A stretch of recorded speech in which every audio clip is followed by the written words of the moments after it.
Bienvenue dans CPTS Bray-Brel, le podcast qui vous informe sur la santé et l'actualité médicale de notre territoire. Aujourd'hui, nous avons le plaisir de recevoir le Dr Boisdin, médecin généraliste, et le Dr Peta, pneumopédiatre. Cette rencontre est l'occasion de parler de l'asthme chez l'enfant et sa prise en charge. Vous allez tout découvrir dans cet épisode. Bonjour Dr Peta et merci de m'accueillir aujourd'hui au CHU pour passer d'un sujet important pour nous en médecine générale aussi. C'est l'asthme chez l'enfant et sa prise en charge, notamment donc en médecine générale. Donc est-ce que vous pouvez vous présenter rapidement ? Oui, alors moi je suis Hortense Peta, je suis pneumopédiatre au CHU depuis maintenant 3 ans et demi et nous sommes 7 pneumopédiatres au CHU pour suivre les patients qui présentent des maladies respiratoires chroniques. Bon, allez, on va taper dans le dur du sujet, la crise d'asthme. La crise d'asthme, quelle est la prise en charge ? Alors, la crise d'asthme, elle a une prise en charge qui est assez simple et qui doit être connue en premier lieu du patient et de sa famille, avec à disposition permanente pour le patient les médicaments de courte durée d'action, donc les bêta-2 mimétiques, la ventoline qu'on connaît le mieux, avec cette idée de, dès les premiers symptômes, ne pas hésiter à avoir recours à ces médicaments de crise. Et donc, il est important pour le patient et pour sa famille de reconnaître les premiers symptômes. Et donc, chez les jeunes enfants, ces premiers symptômes, ils vont souvent être secondaires à une infection respiratoire aiguë, souvent virale, le nez qui coule, on commence à tousser, etc. Et dès ces signes d'appel, il faut apprendre aux parents et aux enfants, quand ils ont l'âge de comprendre, que le traitement de la crise, la ventoline, elle doit être tout le temps administrée dès ces premiers symptômes. La dose de ventoline est souvent je crois qu'on prescrit pas assez, on met pas assez fort en nombre de bouffées, c'est ça. Alors, il faut pas hésiter. Avant, on disait le poids de l'enfant divisé par 2, donc on disait on peut aller jusqu'à 10 bouffées par administration. Là, les nouvelles recommandations modèrent un petit peu les doses et on dit entre 4 et 6 bouffées. Et ça, quand l'enfant est malade, dès qu'il a le nez qui coule, dès qu'il commence à tousser un petit peu, ne pas hésiter à faire ces 4 à 6 bouffées 4 fois par jour. Donc on dit classiquement matin, midi, goûter et soir, et ce dès les premiers signes. Ça, c'est si la crise elle est viro-induite, c'est-à-dire déclenchée par une infection initialement souvent ORL. Voilà.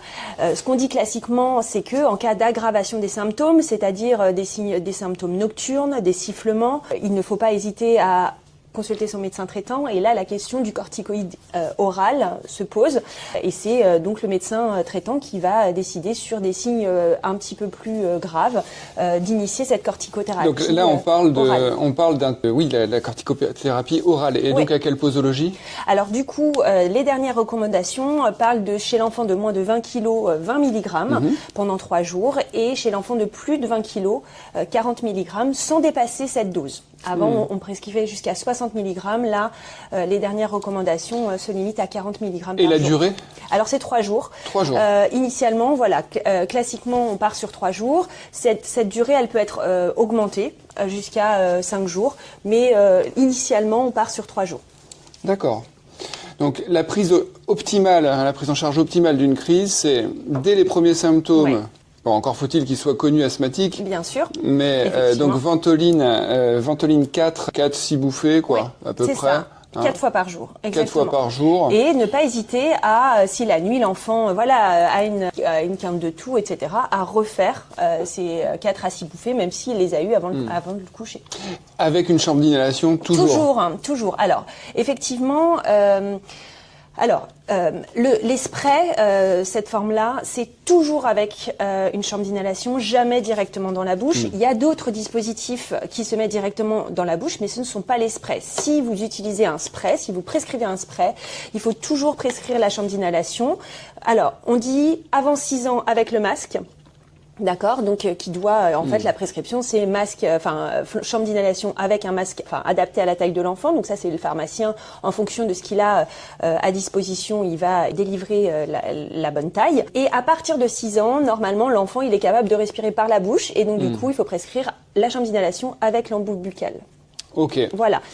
Si chez le plus de 12 ans, on peut prescrire des bêta-2 mimétiques de courte durée d'action avec ce genre de dispositif, où là, il faut faire évidemment l'éducation et il n'y a pas besoin de synchronisation entre la main et la bouche et du coup, la prise est optimale. Et ça pollue moins en plus que les sprays et la poudre. Exactement. Ouais. Effectivement, il y a un impact, il y a effectivement une idée écologique derrière cela. Alors, il faut garder en tête que un asthmatique, un adolescent asthmatique, il peut avoir en cas de crise effectivement son aérosol, doseur qu'on appelle donc aérosol doseur avec ce genre de dispositif, mais en cas de crise grave, il ne sera pas capable de le déclencher. Donc il faut toujours qu'un enfant asthmatique il ait son produit de secours, même s'il est grand sous cette forme-là, mais avoir toujours la chambre d'inhalation avec le spray parce que c'est possible s'il est en crise grave, il ne pourra pas déclencher le traitement et donc la prise ne sera pas efficace. Bon, ça nécessite quand même une éducation thérapeutique et ça, à la limite, on pourrait demander à quelqu'un qui fait de l'éducation thérapeutique pour une petite vidéo de nous présenter ça. Sûr.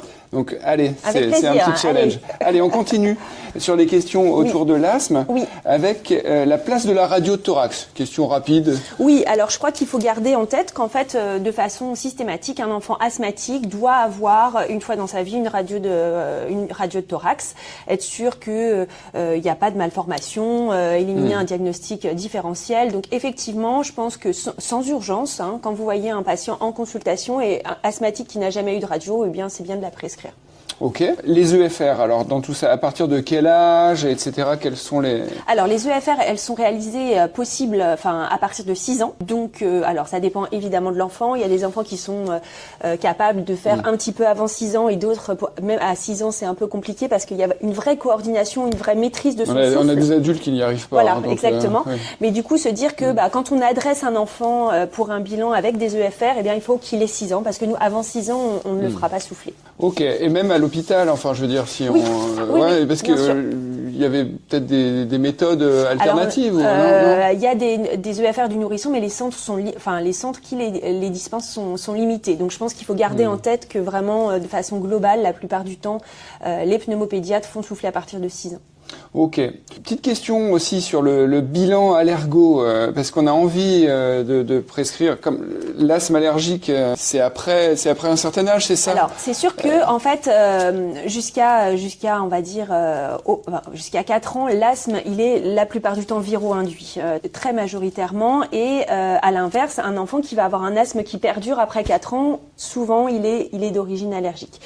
Donc je pense qu'il faut garder en tête que le bilan allergologique il s'impose pour un enfant qui est plus grand. Chez les nourrissons, il ne va pas forcément être contributif.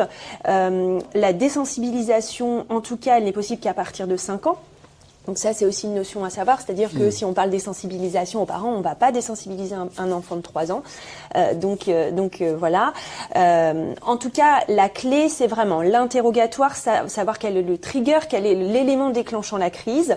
Effectivement, si l'enfant, en fait, à chaque fois qu'il est malade, il a le nez qui coule, il fait une crise d'asthme, il n'y a pas forcément d'indication à faire le bilan allergologique tout de suite. Par contre, en revanche, si c'est un enfant qui a une rhinite permanente, qu'il a 6 ans, que quand il se lève le matin, il éternue 15 fois, ou quand il va chez les papis et mamies, dans lequel il y a les tapis, les édredons, etc., c'est pareil, il se met à tousser, etc.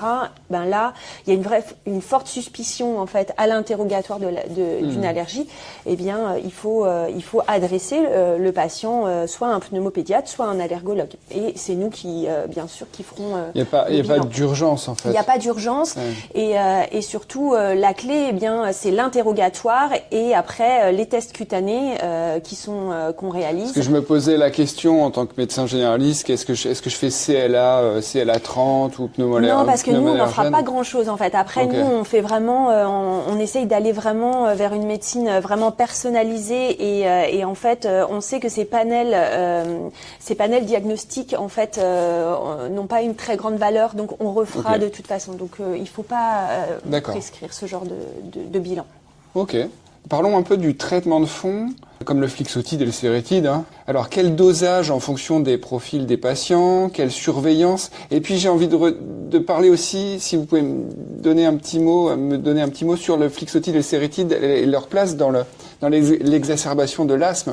Chez oui. l'adulte, on Oui. dit d'utiliser aussi et d'augmenter. Bien sûr. Alors, pour le coup, la majoration des corticoïdes inhalés en cas de crise chez l'enfant n'est pas du tout, pour l'instant en tout cas, admise. Les dernières recommandations l'ont vraiment mise de côté, tant sur le plan de l'efficacité que du point de vue logistique et du point de vue des messages qu'on délivre aux parents. Donc vraiment, le traitement de fond, c'est le traitement qu'on donne tous les jours, quoi qu'il se passe. Et le but, de ce traitement de fond, c'est de limiter le nombre et l'intensité des crises. Et à côté, il y a le traitement de crise avec les bêta-2 mimétiques. Donc ça, vraiment, je pense qu'il faut vraiment insister sur ces deux choses différentes. Mais c'est perturbant, on le fait chez l'adulte. Oui, je sais. Oui, je sais. Ouais. Mais en tout cas, chez l'enfant, il n'est pas recommandé. Donc vraiment, nous, et là, les dernières recommandations qui datent d'il y a 6 mois, elles sont assez claires là-dessus. Donc du coup, c'est vrai que le traitement de fond, il peut être initié par évidemment les médecins généralistes. Alors, avant 4 ans, c'est le Flixotide. À partir de 4 ans, le Sérétide. Et la dose, classiquement, c'est vrai que chez le petit, on va donner du Flixotide 50 2 bouffées matin et soir. Et du coup, avoir cette idée que c'est un traitement de fond, donc il faut le prescrire longtemps. La question, c'est vraiment... le minimum, c'est 3 mois. Et du coup, c'est vrai que quand on prescrit un traitement de fond, l'idée, c'est après, il faut l'évaluer. Et ça, c'est la clé, en fait. C'est-à-dire que prescrire le traitement de fond, c'est bien, mais il faut effectivement voir est-ce qu'au bout de 3 mois, il est efficace, est-ce que les symptômes quotidiens de l'enfant ont disparu, est-ce que l'enfant est moins dyspnéique, est-ce qu'il a eu moins d'exacerbations, ou voire pas, est-ce que quand il court, est-ce qu'il ne tousse plus. Donc on peut s'aider des petits questionnaires, bien quoi, sûr, tout fait, bien quoi. sûr, exactement. Faut Alors du coup, il y a ce qu'on appelle les tests de contrôle de l'asthme qui sont disponibles effectivement sur Internet, où en fait il y a une partie où c'est l'enfant qui répond et une partie où c'est le parent qui répond, et c'est assez simple. Après, il suffit d'additionner. Il y a 4 questions pour l'enfant, 4 questions pour le parent. Et après, moins de 20, l'asthme n'est pas contrôlé. Plus de 20, l'asthme est contrôlé. Et si l'asthme est contrôlé avec ce traitement de fond Flixotide ou Sérétide, il n'y a pas besoin d'adresser aux spécialistes, aux pneumopédios. Le Flixotide, les posologies? Du coup, c'est du 50. C'est 50? Ouais, 50, 2 bouffées matin et soir. D'accord. Très bien. Et alors, quand est-ce qu'on vous demande votre avis au final Eh bien, en fait, je pense qu'il faut se dire que l'avis du spécialiste, il est nécessaire quand, le traitement de fond par Flixotide ou Sérétide bien conduit, bien sûr, ne permet pas le contrôle de l'asthme. C'est-à-dire que, à partir du moment où ça ne suffit pas, il y a besoin d'un avis pneumopédiatrique. Ça, c'est la plupart du temps. Après, il y a aussi quand on suspecte un autre diagnostic, c'est-à-dire que alors on allait en parler après, mais notamment tout ce qui est déficit immunitaire, c'est-à-dire si on a un enfant qui fait de nombreuses otites à répétition, il y a un certain nombre, c'est 8 par an avant 4 ans, plusieurs pneumopathies, des infections très sévères. Eh bien là, il peut y avoir un diagnostic différentiel qui est suspecté. Et évidemment, là encore, adresser à un pneumopédiatre, c'est évidemment indiqué. Des questions très courtes. Oui. La place du cuvard et de l'Inovert. Alors ça, c'est pareil, c'est vraiment, je pense, du ressort du spécialiste. Je pense qu'il faut vraiment se dire que être vraiment assez simple. On met un traitement de fond, vraiment un corticoïde inhalé de base, entre guillemets. On évalue, et si l'enfant, au cours des 3 mois qui suivent, il a besoin de 3 fois du Solupred, alors que le Sérétide, il est bien donné, sans oubli, et là, on adresse à un pneumopédiatre. D'accord. Et le singulaire, il est un peu à part, lui. Alors, le singulaire, c'est vrai qu'on l'a beaucoup donné, même tout seul, il y a quelques années. Il était recommandé en alternative aux corticoïdes inhalés. On revient un petit peu dessus. Il y a beaucoup, d'effets neuropsychiques qui ont été décrits. Alors, c'est vrai, plus chez des patients qui avaient un profil un peu, notamment des troubles du spectre autistique. Mais c'est vrai qu'on a beaucoup d'enfants qui, dès l'instauration du singulaire, se mettent à faire des terreurs nocturnes, des cauchemars, etc. Et c'est vrai que du coup, la mode n'est plus trop à le prescrire, vraiment en premier lieu. Pour ces raisons-là. D'accord. Ok. Un petit mot sur l'asthme du nourrisson? Oui, alors du coup, effectivement, on voit beaucoup de choses. Je pense qu'il faut se dire que l'asthme du nourrisson, c'est une maladie chronique du nourrisson, c'est-à-dire qu'un nourrisson peut faire une bronchiolite, donc avant l'âge de 12 mois, une première bronchiolite, et ça, on va parler de bronchiolite. À partir du deuxième épisode, on regarde les antécédents familiaux, donc les antécédents familiaux, c'est vraiment la proche famille, donc le père, la mère et les frères et sœurs, c'est pas le cousin ou etc. S'il y a de l'atopie, c'est-à-dire de l'asthme, de l'eczéma, dès la deuxième bronchiolite, on parle d'asthme du nourrisson. S'il n'y a pas d'antécédents atopiques dans la famille proche, on parle de deuxième bronchiolite et il faudra attendre le troisième épisode pour parler d'asthme du nourrisson. Une fois qu'on a le diagnostic, on a posé ce diagnostic d'asthme du nourrisson, à quoi ça sert? Ça sert surtout à dire, on va commencer un traitement. C'est ça. Des fois, ils ressortent peut-être pas des urgences, mais après un épisode sévère directement avec le traitement de fond. Avec le traitement de fond. C'est vrai qu'on a tendance, quand les enfants sont hospitalisés, alors pas dès le premier épisode quand même, sauf s'ils sont vieux en fait. C'est là où nous on va aller un petit peu, mais c'est pas ce qu'il faut retenir en tout cas. C'est vrai que la bronchiolite normalement c'est moins de 12 mois, donc après 12 mois ça sera une exacerbation d'asthme, même si c'est le premier épisode et du coup on prescrira le traitement de fond. Ok. Juste une petite digression sur l'atopie. Oui. C'est quoi, dans quel ordre? Il y a l'asthme, les allergies alimentaires, il y a les... Ça regroupe toutes ces maladies-là. Avant, on parlait de marche atopique, il y a encore quelques années, c'est-à-dire quand on disait c'est l'évolution naturelle. Là, cette marche atopique, elle est remise en cause. Je pense qu'il faut surtout se dire que ce qui est important, c'est l'interrogatoire. C'est-à-dire que effectivement, si on a une maman qui a fait beaucoup d'eczéma petite, qui a des allergies saisonnières, etc., on sait que cet enfant, il a quand même un risque possible d'évolution vers un asthme, en fait. C'est plus l'ambiance, en fait, qu'il faut prendre en compte, effectivement. Ok. Un petit mot sur les aérosols en ville. En médecine G, on n'a pas le droit d'initier la prescription d'aérosols en ville, ou alors des corticos, on peut, en fait, mais c'est pas remboursé pour le patient. Ouais, c'est donc ça. on s'en dépatouille. Et je pense heureusement qu'on le fait parce que aux urgences ce serait encore pire. Ouais. Alors après, je pense que vraiment, ce qu'il faut se dire, c'est qu'un enfant qui a besoin d'aérosols, il doit être vu rapidement, en fait, par un pneumopédiatre. C'est vrai que, alors là, vous n'avez pas encore le droit de prescrire les aérosols. Effectivement, c'est juste. En fait, on l'a perdu. Ouais. Alors vous ne l'avez plus, pardon. En fait, le souci qu'il y a, effectivement, c'est que parfois vous prescrivez et les pharmacies ne délivrent pas. Enfin, nous, c'est ce que les patients nous disent. Parfois, en fait, et ça dépend du pharmacien du jour dans la pharmacie. C'est-à-dire qu'ils vont avoir les aérosols et puis ils viennent pour le renouvellement et puis le pharmacien qui est là, il dit non. Je pense qu'il faut surtout garder en tête qu'un enfant qui a besoin d'aérosols, il doit être vu rapidement par un pneumopédiatre. Bon, après, en ce moment, on est en épidémie, c'est la cata. Sincèrement, est-ce que on peut pas imaginer quelque chose, un coup de fil à un ami, en disant est-ce que vous nous autorisez? Il n'y a pas de souci. Alors franchement, bien sûr, mais en fait, finalement, après en avoir discuté avec mes collègues, on n'a pas tant d'appels que ça. On a beaucoup de courriers, on a très peu d'appels.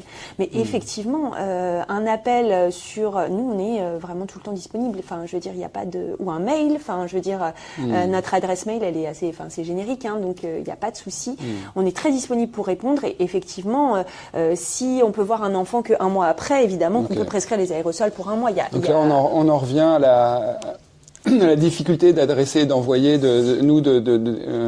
je pense qu'il faut distinguer peut-être deux choses, c'est-à-dire que effectivement ce qui n'est pas urgent. En fait, je pense que ce qui est important, en tout cas nous, là où on trouve une réelle difficulté, c'est sur la masse des courriers envoyés et donc nous des courriers reçus, où en fait la difficulté c'est comment faire le tri entre guillemets entre ce qu'on doit avoir de façon urgente, rapide et puis plus à distance. Je pense que vous, quand vous nous envoyez des courriers, le caractère urgent doit vraiment être clair en fait. Voilà, je m'inquiète ou non en fait. Je suis très inquiet ou quoi. Alors, je pense que si vous êtes très inquiet, un coup de fil ou un mail, c'est toujours plus efficace parce que on a des secrétaires qui sont très efficaces, mais on peut toujours perdre. Enfin, voilà.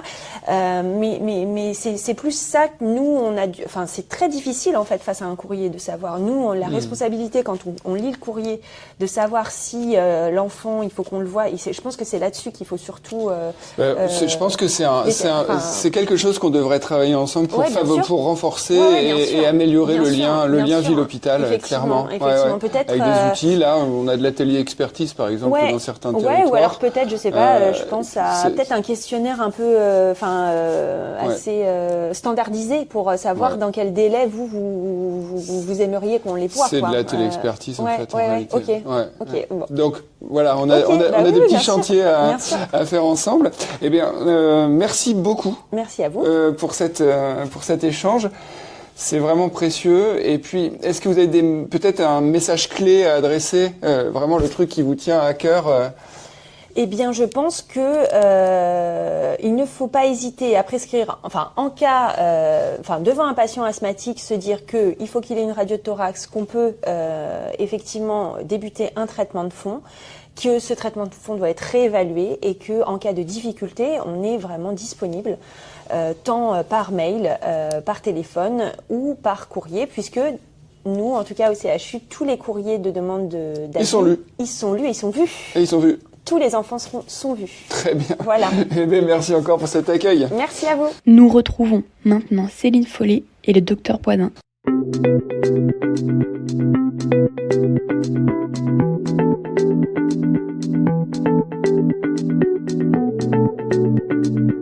Bonjour Céline Follet. Bonjour. Vous pouvez vous présenter ? Alors je m'appelle Céline, je suis puéricultrice en consultation de médecine pédiatrique et je travaille notamment pour le TP asthme du nourrisson. Eh bien, je suis enchanté et merci de venir présenter votre programme. Vous avez un nouveau programme. Qui n'est pas nouveau. Qui n'est pas nouveau. Non. La maison de l'asthme auparavant. Oui, pour les plus grands. Pour les plus grands. Et là, c'est autre chose. Oui, c'est pour les nourrissons, donc pour les moins de 3 ans. Et ce programme existe depuis de nombreuses années. D'accord. C'est bien qu'on vienne vous rencontrer au CHU. Alors, pour quels enfants ? Alors, déjà, principalement, je vois les parents. Pour les enfants de moins de 3 ans, c'est... donc des enfants de moins de 3 ans pour un asthme plutôt sévère ou à risque d'exacerbation important. Des enfants où les parents ont des difficultés de compréhension, que ce soit de la barrière de la langue ou intellectuellement plutôt limité et où il faut vraiment le temps d'expliquer les choses. Et il faut que les parents soient demandeurs. Pourquoi ? Parce qu'en fait, c'est en plusieurs séances. Donc les parents doivent venir 3, 4, 5 fois sur le CHU. Donc il faut qu'ils soient vraiment inclus dans cette démarche. Très bien.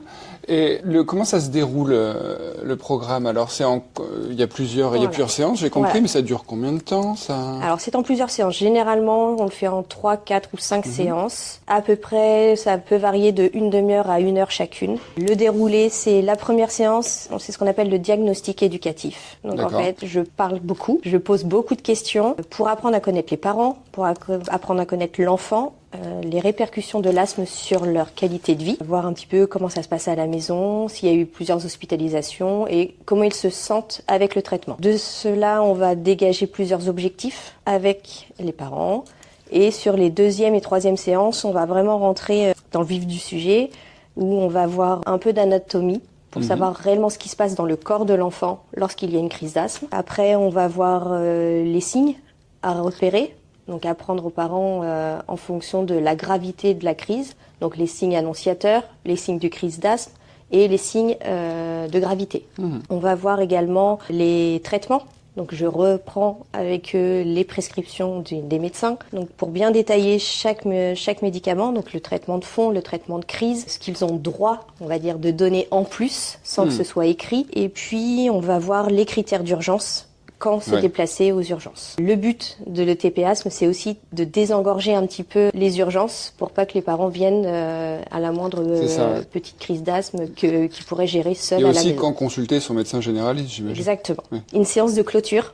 Oui. Où là, je les vois 4, 5, 6 mois après, où on refait le point pour savoir si les informations données ont été nécessaires et optimales, s'ils ont pu gérer eux-mêmes et s'ils se sentent mieux. À cela, on peut ajouter une séance dite plutôt psychologique, parce qu'on sait que les maladies chroniques chez les petits, chez les enfants, c'est difficile à gérer.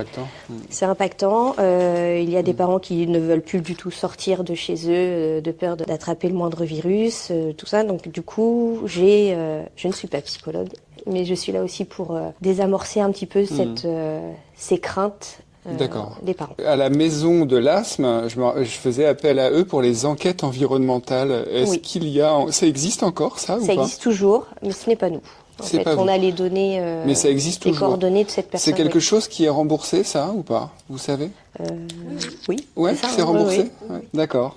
Merci. Comment vous joindre si on veut participer, si on a repéré des candidats Alors, vous pouvez m'envoyer un mail. D'accord. Donc, on va mettre les coordonnées à disposition. Exactement. Ouais. Ce mail, je le ferai valider par un pneumopédiatre du service. Oui. Et je vous contacterai par la suite. On en connaît là maintenant. Très bien. Exactement. Parfait. Voilà. Eh bien, un grand merci. Merci à vous.